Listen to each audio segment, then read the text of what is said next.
চাই।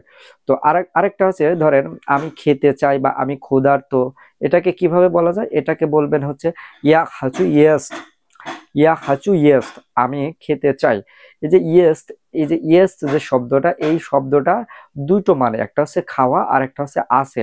যখন আপনার কাছে কোনো আছে মানে এভাবে বুঝাবেন, তখন এভাবে বলতে হবে যে উমিনিয়া ইয়েস্ট অথবা উতিবিয়া ইয়েস্ট, উনিও ইয়েস্ট।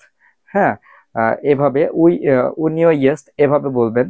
আর যখন আপনি খাওয়া অর্থে বোঝাবে, তখন ওই নিব, উমিনিয়া উতিবা এগুলো বসবে না।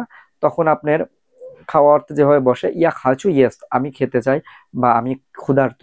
আমি ক্ষুধার্ত, এটাকে আপনি রাশিয়ান ভাষায় বলবেন কিভাবে? ইয়া খাচু ইয়েস, আমি খেতে চাই বা আমি ক্ষুধার্ত। তো এটাকে আপনি আরেকভাবে বলতে পারবেন, সেটা কি? মিনিয়ে খোচিচ্ছা, মিনিয়ে খোচিচ্ছা ইয়েস, আমি খেতে চাই। মিনিয়ে মিনিয়ে খোচিচ্ছা ইয়েস, আমি খেতে চাই। মিনিয়ে খোচিচ্ছা ইয়েস, আমি খেতে চাই।